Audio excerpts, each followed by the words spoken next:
발효가 그 분해가 200, 뭐 수백 개, 수천 개로 녹아 들어가는 효과를 가지고 있습니다. 그러면 발효시키기 위해서 먼저 발효기가 필요하겠죠. 기존의 발효기는 여러분이 많이 비싸서 부담스러울 겁니다. 그래서 간단하게 20만 원도 안 되는 선에서 간단하게 액비 발효기를 먼저 만들어 보겠습니다. 물론 이제 다른 강의에도 액비를 만들려면 기본적으로 발효기가 먼저 선행돼야 되기 때문에 발효기에 관련된 동영상이 많이 있을 겁니다. 한 번 더 설명을 드리도록 하겠습니다. 자, 이 통은요 FRP 통이 되겠습니다. 200리터짜리 통을 하나 구하시고요. 뭐 중고통 가격은 많이 비싸지 않습니다. 한 15,000원 전후 정도 대량으로 많이 사면 좀 더 싸게 될 수도 있는데 한 그 정도로 선에서 생각하시면 될 것 같습니다. 이 통을 구입하시고요. 통에 여기 25mm 구멍을 뚫고 20mm 배출구를 하나 달면 되겠습니다. 참고로 수도꼭지는 15mm입니다. 수도꼭지보다 더 큰 걸로 해야 되겠죠. 그래야만 잘 빠져나옵니다. 액비 배출구를 하나 다시고요. 그 다음에 기포기가 있어야 되겠죠. 우리가 산에서 쫄쫄쫄쫄 흐르는 이런 물은요, 물이 유동이 되고 산소가 보급되거나 절대 썩질 않습니다. 그래서 물이 유동이 되고 산소가 들어가도록 해줘야 돼요. 그럼 뭐예요? 기포기를 가지고 이게 힘차게 밑바닥에서부터 기포가 세게 올라올 수 있도록 그렇게 해서 기포기를 설치해서 기포 호스를 바닥에서 올라오도록 그렇게 설치를 해주면 되겠습니다. 자, 그 다음에 히터기죠, 히터기. 이게 히터기에 이제 미생물 숫자를 늘리고 그 많은 미생물이 효소를 생성해내고 그 효소의 활성 부위로 물질이 끼어들어가서 이 활성 부위에서 뭐 많은 여러 가지 수백 개, 수천 개 조각으로 분해시키는 과정을 겪어야 됩니다. 그러려면은 일단은 이 미생물 숫자를 늘려줘야 되기 때문에 미생물이 살 수 있는 온도 조건을 갖춰주는 게 참 중요합니다. 그래서 우리 가정집에서 막걸리 발효시키듯이 안목에 따뜻한데 막걸리 놔두면 발효가 잘 되죠. 그런데 마루청이라든가 아니 마당에다 놔두면 차가워서 발효가 되질 않습니다. 그렇죠? 온도 조건이. 그래서 우리가 여기는 이제 엔자임 액티비티 해가지고 효소 활성도고 우측은 템퍼러처로 해가지고 온도 조건이 되겠습니다. 온도가 10도부터 해서 50도까지 있죠. 그 중에서 여기 보시기엔 제일 피치가 높은 데가 35도에서 40도 사이입니다. 그죠? 그러면은 36.5도라고 그렇습니다. 우리 여러분 가슴에서 느끼는 온도 있죠? 36.5도가 됐을 때 우리 체내에서 효소가 제일 활성도가 높은 온도가 되습니다. 사람하고 똑같은 생명체인 미생물도 마찬가지로 이 효소 활성도가 좋은 온도 조건을 하에서 미생물이 왕성히 활동을 하고 생명활동을 합니다. 그러면서 생명활동하는 과정에서 결과물로 효소를 생성해내요. 그래서 엑스트라셀룰러 해가지고 세포의 효소를 엑스트라셀룰러 엔자임이란 세포의 효소를 생산해서 체내에서 밖으로 뱉어냅니다. 그런 액상에 안에가 효소가 많이 함유되어 있습니다. 그럼 그 효소가 유동이 되면서 활성부로 끼어들어가고 그러면서 물질이 분해되는 과정을 거칩니다. 그래서 일단은 온도 조건, 온도를 36.5도가 되도록 유지하는 게 좋아요. 그럼 보통 한 30도에서 한 40도 사이, 30도에서 뭐 35도 전후로 해서 유지시키도록 히터기를 우리가 설치해야 됩니다. 여기 히터기 설치되어 있습니다. 히터기 안에 히터기를 바로 이렇게 꼽아 놓게 되면은 히터기의 순간적 열에 의해서 미생물이 죽지요. 그 다음에 찌꺼기가 다 달라붙어 버려요. 그리고 액비는 산성 액비를 만들어야 됩니다. 물은 pH가 7이죠. 그 다음에 우리가 보통 이제 액비가 식물체가 뿌리를 통해 흡수할 수 있는 pH가 6.0에서 6.5입니다. 그러면 실질적으로 물이 7이기 때문에 액비는 pH가 더 산성적으로 가야 됩니다. 그래서 액비가 5.5 내지 5.0 정도 액비를 만들어야 됩니다. 그렇게 되면 히터기를 바로 액상에다 담가버리게 되면 그 산성 액비 속에서 히터기가 삭아버립니다. 그걸 방지하기 위해서 수댕간이 하나 있어야 돼요. 수댕간 밑에는 막혀 있습니다. 수댕간 하나를 중앙에다가 세우고 수댕간 안에 물을 가득 채웁니다. 이 수댕간 안에 물을 가득 채워서 히터기가 이 수댕간 안에 들어가는 거죠. 결국엔 히터기는 물에 잠겨 있습니다. 그러면 이 물을 데피는 거죠. 이 물을 잘 데피는데 보통 요즘에는 겨울철에는 55도 설정을 합니다.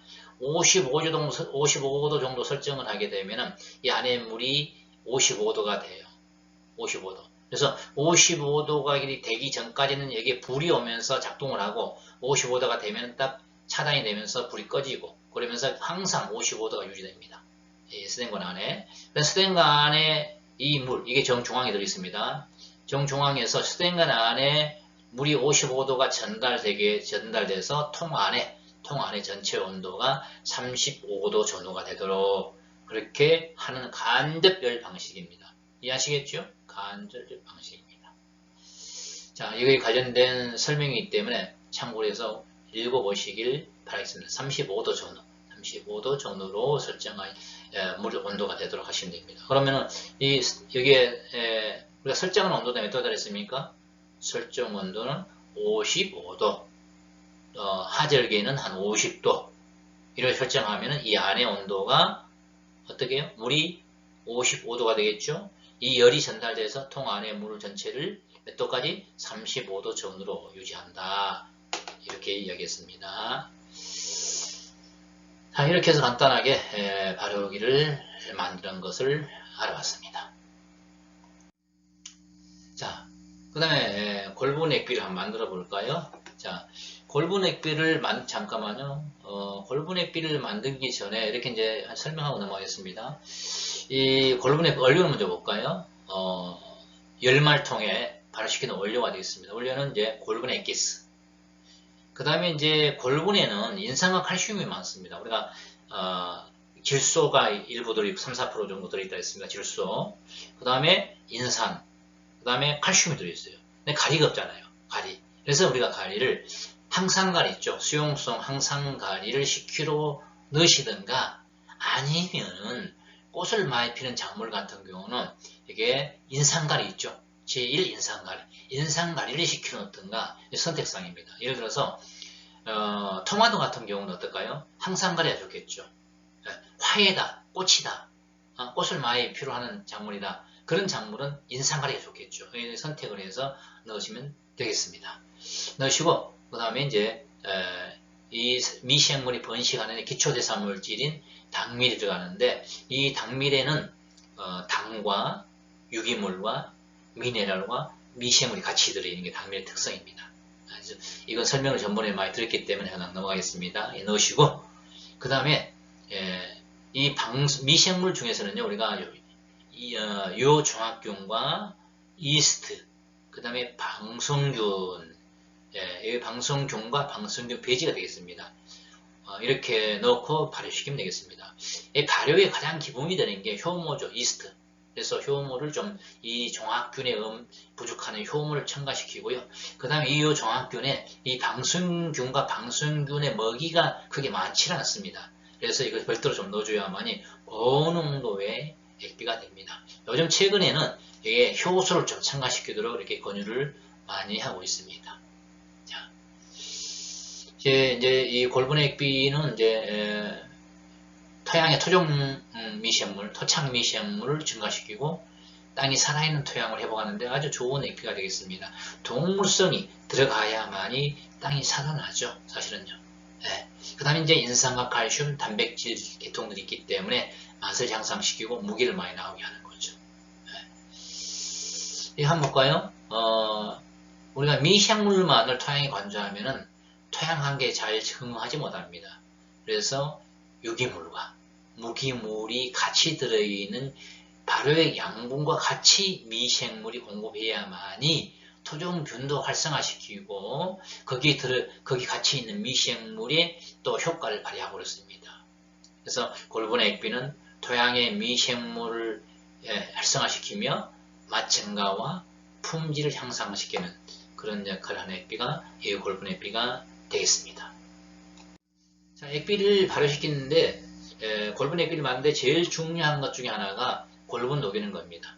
저도 이제 처음에는 골분을 통에다 바로 넣고 발효시키기도 하고 마대에다 넣어가지고 매달아서 발효시켜 보기도 했습니다.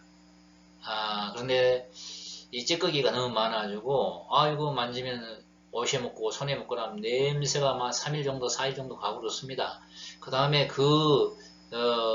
비싸게 구입한 골분 찌꺼기를 액상화시켜서 식물이 다 흡수하도록 해야 되는데 찌꺼기 남으면 그거 나 좀 지나면 썩어버리고요. 아 곤란하더라고요. 한여름 같은 경우는 구더지 생기고 파리 생기고 냄새 악취나고 야 그래서 이게 이 골분을 다 액상화시켜서 거의 다 액비화시키는 방법이 없을까? 고민하다가 개발한 게 이 방법이 되겠습니다. 찌꺼기가 거의 없습니다. 자 먼저 별도의 이런 통에다가 뜨거운 물 2마를 준비합니다. 원료는 여기 들어가는 게 골분이 15kg 정도 들어갑니다. 15kg. 15kg 녹여야 돼요. 15kg 녹이는데 물이 뜨거운 물 2마리 필요하다고 말입니다. 저 같은 경우는 지금 현재 이 그림에는 7.5kg 녹이고 또 7.5kg 녹이고 두 번 해서 녹였습니다. 이건 하면은 한 번에 너무 많이 녹이려 하니까 넘쳐버린 경향이 있고 그래서 7.5kg 녹이고 또 7.5kg 녹이고 이렇게 두 번 해서 녹였습니다. 어쨌든 간에 15kg를 녹이는 데는 물이 2마리 필요하겠습니다. 뜨거운 물 2말. 이 뜨거운 물 2말에다가 골분 15kg를 혼합해서 이렇게 골고루 믹스를 시킵니다. 이렇게 골고루 믹스 시킵니다.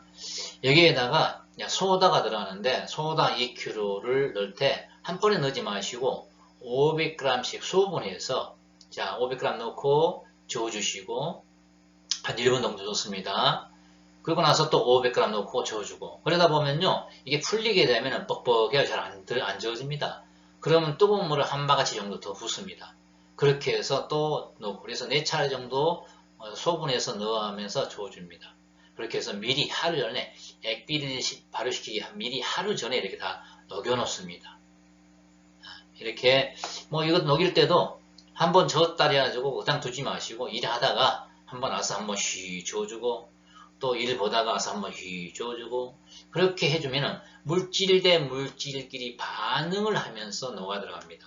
그래서 이게 반응이 제대로 안 됐는데 급하게 녹여서 통에다 바로 넣어버리면 찌꺼기가 너무 많이 생겨버립니다. 그래서 미리 하루 전에 이렇게 녹여주라 하는 겁니다. 또 이제 어떠신 분들은 이걸 녹여서 해봤는데 아우 해봤더니 안 녹아요. 왜 그래요? 그렇게 이제 전화 오신 분도 있어요. 저는 많은 그 시행착오를 겪으면서 이걸 개발했기 때문에 그 사시한 요령이 또 있습니다. 그래서 여러분들이 이게 잘 안 녹고 그러시면은 전화 문의를 하시든가 아니면은 한번 찾아와서 제가 이제 뭐 어떠신 분들은 멘트했다가 뭐 교수님이다 농사도 안 짓고 하면서 농사에 대해서 뭘 아시냐고 하는 그런 글도 남겨놨던데 저희 농장 안에서 농사를 지으면서 교육장도 갖추고 그렇게 하면서 교육을 시키고 있습니다. 여러분들이 궁금하면 한 번씩 방문하셔도 됩니다. 이렇게 해서 저어가면서 녹여야 됩니다. 이 과정이 참 중요합니다. 이 과정이 이렇게 이것을 녹인 것을 넣고 발효시키게 되면 이렇게 발효할 아주 고농도, 아주 고농축 액비가 됩니다. 네. 제가 한 번 더 여기 설명을 하고 있는데 이렇게 방금 설명했던 것을 이렇게 녹여서 넣습니다. 미리 하루 전에 녹여놔야 되겠죠. 여기에다가 가루통에다가 물을 먼저 반 통 받아놓고 여기에다가 방금 녹인 거 있죠. 하루 전에 녹인 거 이것을 넣고요. 당밀 15L 당밀을 넣습니다. 그 다음에 내가 인상가를 넣던가 황산가를 넣던가 그 작물에 따라서 달라진다 했습니다. 그래서 여러분들이 적정량을 넣으시고 그 다음에 물을 70% 채웁니다. 이 물을 70% 채워야 되냐면요. 이게 이제 발효시키다 보면 기포가 좀 올라와요. 그럼 기포가 넘쳐서 오바이트 할 경우가 있습니다. 그래서 여러분들이 이제 한 이틀 정도 지나면 기포가 꺼지기 때문에 그때에 대해서 물을 더 보충해도 상관없습니다. 그렇기 때문에 첫날, 둘째 날, 한 이틀 동안은 한 70% 정도만 채우는 게 좋습니다. 기포가 많이 발생됩니다. 설정 온도는 한 겨울철에는 55도, 여름에는 50도 이렇게 설정하시면 되겠습니다. 그래서 통을 만졌을 때 통 안에 있는 물의 온도는 보통 35도 전후가 유지하도록 해주시고 기포기는 계속 작동시켜줘야 됩니다. 왜 그러냐면요. 이게 효소가 첫 단계가 미생물 숫자가 늘어나는 단계, 둘째 단계는 미생물이 많은 미생물에 의해서 효소가 생성되는 단계. 세 번째 단계는 그 효소에서 유동이 되면서 이 효소 속으로 물질이 끼어 들어가서 분해되는 단계. 3단계를 거쳤습니다. 그렇기 때문에 기포기를 계속 작동을 해줘야 되고요. 통상적으로 미생물은 5시간 이후에 넣으시면 되겠습니다. 원료를 넣고 나서 5시간 이후에. 왜 처음부터 원료 넣을 때 미생물을 넣지 않고 5시간 이후에 넣으라 하냐, 그렇게 이제 얘기 궁금하실 분이 있는데, 미생물이라는 것은 살아있는 생명체입니다. 그렇기 때문에 첫날은 차갑잖아요. 물이 차갑고 물질에 고유 독성이 있을 때 살아있는 생명체에 미생물 넣으면 미생물이 데미지도 있겠죠. 그래서 미생물이 왕성한 번식하고 생육을 하는데 문제를 유발시킵니다. 그렇기 때문에 한 5시간 이후에 물이 또 따뜻해지고 독소도 어느 정도 빠졌을 때 보통 하루 정도 후에 넣는 게 더 현명한 방법일 거예요. 그래서 미생물 넣고 나서 3일 정도 더 발효하면 되겠습니다. 좀 발효가 덜 됐다 싶으시면요, 하루나 이틀 정도 더 하는 게 좋습니다. 그래서 안전하게, 이게 비료가 좀 들어갔잖아요. 우리가 인산가리라든 항산가리라든 비료가 들어가기 때문에 가능한 한 3일만 하지 마시고 한 4, 5일 정도, 한 5일 정도 하는 게 더 좋지 않겠나 생각이 듭니다. 발효기간 5일에 적혀 있네요. 5일 정도 하시고요. 하루에 한 번 정도 좀 바닥을 줘주면 좋습니다. 우리가 아무리 골분을 잘 녹였다 하더라도 일부 찌꺼기가 있을 수가 있습니다. 그러면 침전이 되겠죠. 그래서 납작한 갱으로 바닥을 줘줍니다. 그래서 찌꺼기가 안 생기게 하는 방법은요, 우리가 골분과 어분을 다 녹이고 통에 넣기 전에 물 좀 더 보충시켜서 걸름체 있죠. 걸름체로 찌꺼기를 걸러버리고 그 찌꺼기를 넣어버리고 그 액만 넣으시고 걸러낸 찌꺼기는 부직포 같은 망에다 넣어서 매달아 놓으시면 됩니다. 그러면은 거의 액비 속에 찌꺼기가 거의 없을 겁니다. 자, 그 다음에 이제 발효 색상은 검간색을 띠고요. 냄새는 구리한 냄새가 납니다. 보관하는 방법은 이제 어떠신 분들은 이제 발효한 이후에 그 통에다 그대로 놔두고 쓰신다는데 그건 좋지 않습니다. 왜냐, 아무래도 찌꺼기가 없다 하더라도 유기물이다 보니까 찌꺼기가 침전돼서 바닥에 깔아앉습니다. 그러면은 거기에서 현기성균이 번식을 해요. 그래서 변질될 수가 있습니다. 그래서 말통에다가 소분을 해서 보관하기 좋습니다. 그럼 말통에다가 소분해 놨을 경우에는 그 말통 안에 찌꺼기는 그렇게 큰 통에 비하면 많지 않아요. 그래서 그렇게 부패될 확률이 그렇게 많지 않습니다. 그래서 혹시 찌꺼기가 좀 있으면은 그 찌꺼기는 테이프에다 혼합해서 쓰시고 하면 되겠습니다. 그리고 이제 통에다가 타서 점적이라든가 분소수로 이렇게 넣을 때도 항상 액비를 통에 타기 전에는 부직포에 한번 걸쳐서 찌꺼기는 걸리는 습관을 들여야 됩니다. 그래서 순수한 액만 빨려 들어가게 해서 점적이나 분소유로 주시고, 또 액비를 주고 난 다음에 맨 마지막에는 호수를 청소한다 그런 개념으로 깨끗한 물로 한 번쯤 호수안을 밀어주는 게 좋습니다. 많이 밀 필요 없어도 호수 안에 들어갈 정도만 해서 호수를 항상 청결하고 깨끗한 물로 한번 밀어넣어서 청소한다 그런 개념으로 하시면 되겠습니다. 이것은 이제 골분의 액비는 전 수확기간을 통해서 이렇게 사용할 수가 있습니다.